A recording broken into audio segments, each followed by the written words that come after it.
With great power comes great responsibility. Shoot 'em all! Is this a long fable, Aesop? Welcome to the movie biz.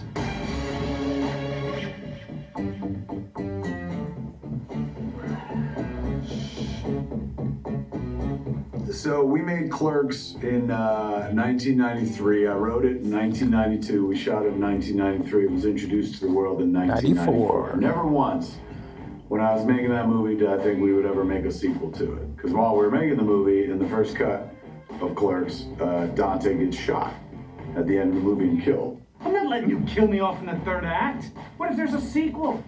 A sequel? What am I, a hack? So I was never thinking about like a Clerks 2, let alone a Clerks 3. In Clerks 2, we got to plumb undiscovered depths with the character of Randall. You know, not just the funny, angry young man, but like the funny, angry young man that's not young anymore. What happens to the angry young man when he becomes old? Clerks 3 was about letting the characters become what I had become thanks to the characters. So Dante and Randall made me what I am today because of Clerks. And I figured the least I could do for Dante and Randall is return the favor and let them discover their passion after a lifetime of working, you know, inconvenience. Inconvenience? Stupid title. That they wanted to make a movie about working in a convenience store. Wow, meta. So when I was thinking about Clerks 3, I knew it would be a celebration of cinema, of my love of film and what it's done to my life, how it changed me. I wanted to make a love letter to film, to indie film, because it gave me everything in life. I wanted to make, you know, a kind of Central Jersey version of Cinema Paradiso. The video store closed 10 years ago. It did? This was the video store? Oh yeah, I'm getting senile and shit right there. You know? Getting to work with Kevin again for this third installment of Clerks has been really a weird yet wondrous ride. You know, the storyline is not just a kind of day in the life of these two characters, Dante and Randall again, with Jay and Bob and the other characters that we have.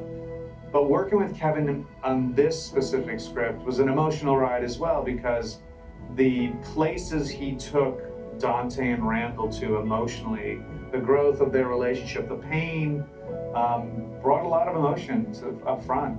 Watching Brian and Jeff bounce off one another, you know, with humor is always fun. That's what I've been doing since the beginning.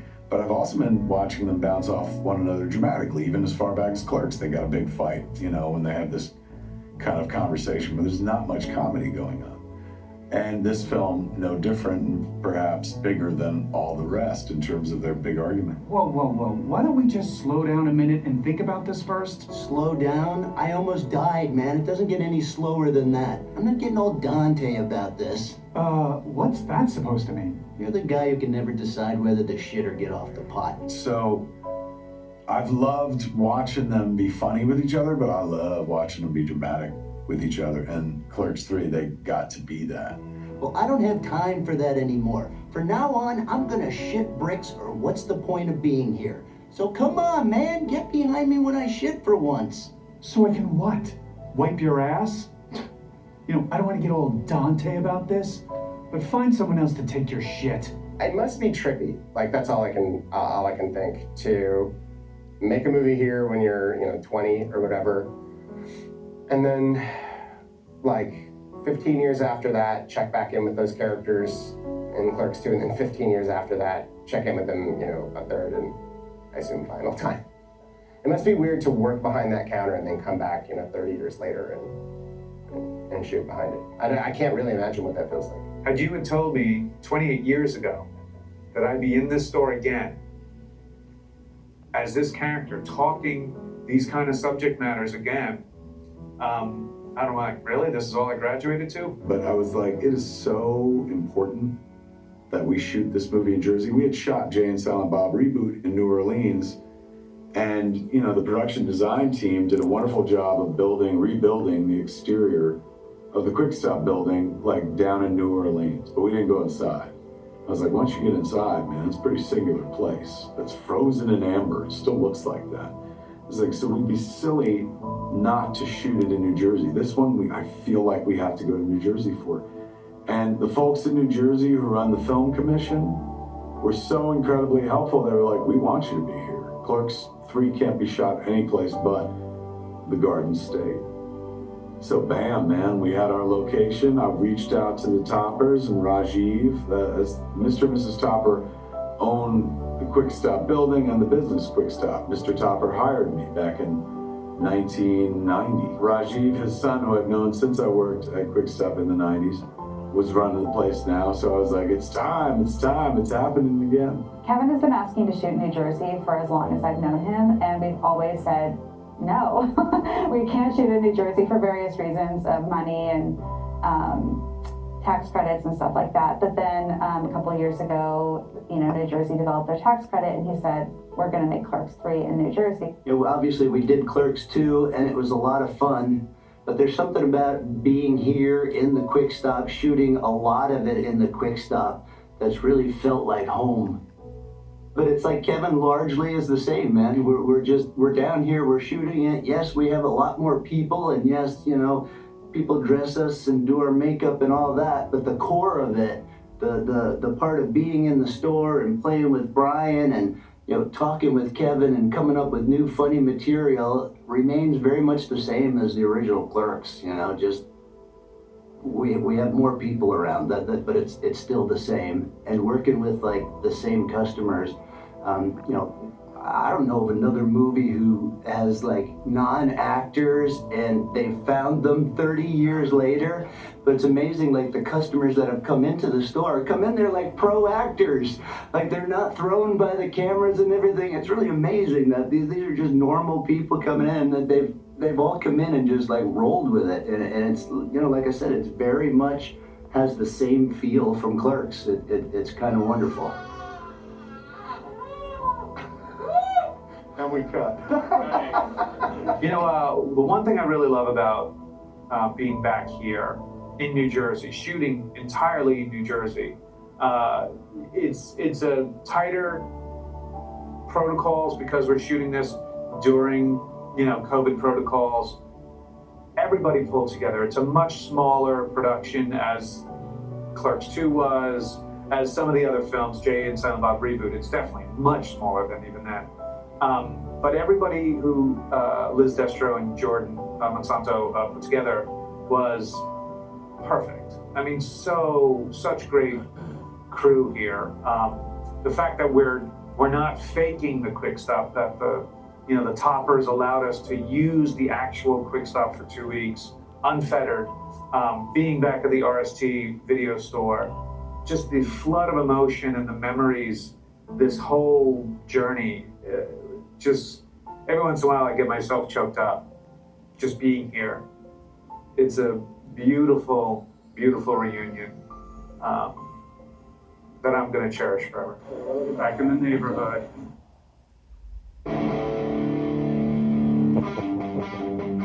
Jay, and to a lesser degree Silent Bob, but Jay particularly, I feel, is used expertly in this movie. I feel like the best I've ever used the characters of Jay and Silent Bob. They never get tired. They come in, say very funny things, get the fuck out. I assure you we're open. I don't get it. They have a purpose for being there. There was an earlier draft where I hadn't figured out that Silent Bob would be the DP. And there was a whole new character that was going to do that. And then I was like, well, I should really keep it about this tight crew. And, you know, what if Silent Bob was the DP? There's an inside joke, and as much as I couldn't fucking handle a camera to save my life. But, you know, it's kind of funny and shit. And also when he speaks, it'll be about fucking the art or whatever. And so, you know, I was happy with what I did with Silent Bob. But Jay is just so damn good at playing the character now. Like it makes you want to expand the part. Now I always had to remember, we just had our own movie. Like he had 90 minutes to himself 2 years ago. Let this, be about the boys. Let this be Dante and Randall. But I feel like it's a really wonderful balance of the characters in Clerks 3, of Jay and Silent Bob in Clerks 3. They accentuate the movie without, being overbearing. They don't drown you in the picture. You don't drown in Jay and Silent Bob in this picture. And Jay is, as per usual, just absolutely amazing in the role. I can watch Jay play Jay till the day I die, and chances are I probably will, on the day I die, be watching Jay play Jay someplace, and I'll probably die with a smile on my face. What you looking at, man? That's how we did it in the 90s, son! Muse is amazing. Muse is hilarious. Muse is a great dad.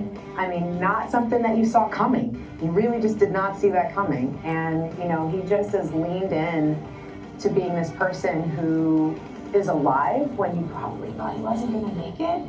And, he's just does it so well. He's funny. He's loyal and loving. He's really kind. And I love their whole shtick. And again, I think it's one of the things that people love so much about Kevin is that he has kept his crew and his posse going strong for a really long time. And that's amazing because so many people don't look out. And you just love a good posse, you love a good group, I feel it in that same way where I'm just happy to still see all the roots still working together. You know what I mean? It's got that kind of beauty to it. What's all this about? We're making a movie. No shit. A pornography movie? How long does that take? 21 nights. It's gonna take my auteur friend here 21 nights for him to cinematically suck his own dick. In a row? For me personally, I love it. I mean, I started doing this with Kevin. I didn't plan on doing movies. I didn't know any other directors and how they worked. So, I'm used to his style of directing, but also, our friendship. So he directs me, but also we get to stand next to each other and make pretend and have fun and goof off. And I feel like it's always a pleasure. It's always fun as an actor from a director, and also as a actor next to an actor, next to a friend to a friend. So there's many sides to it for me. Many moons ago, when Miramax was told by its parent company Disney that they could not distribute my fourth film, Dogma, a very small Canadian distributor, up-and-comer, picked up the movie for theatrical distribution. Company was called Lionsgate. So long before they had vampires that sparkle, long before the games were hungry, and I don't think hunger's a game, so let's just leave it there. We were in business with Lionsgate. We were at one point, Dogma was Lionsgate's highest grossing film. I've got an ad somewhere in the house, $30 million, congratulations, this huge accomplishment for Lionsgate. So, that's why you can't find Dogma streaming anywhere. They've been in my life creatively. Gotta buy the DVD. The company has from changed substantially since they put out Dogma back in the day and became a massive, massive studio. So it was nice to kind of get back into business with them. They loved the script. Ida, led the charge for us at Lionsgate and was really hell-bent to get it set up there. There was another studio that was also way into it, but Lionsgate went $100,000 over their offer, and we were like, all right, well, there it is, man. Let's go there. Plus, there was history, in as much as we did help in some way many years ago move this company forward before they discovered vampires and children who kill each other. So, it was nice to be home, so to speak. And they let us go, do whatever we wanted. They were nothing but supportive and helpful. Even in post, they were like, look, you don't have to have test screenings, where you invite the general public. We could do kind of in-house, create your own list of people that work at Lionsgate and people from that Kevin Smith Club, my fan club thing, online fan club. And that prevented leaks from getting out about what happens in the movie, in the third act particularly. So what amazing partners they were. But it's not over. Don't you want to see how it ends? I trust the director.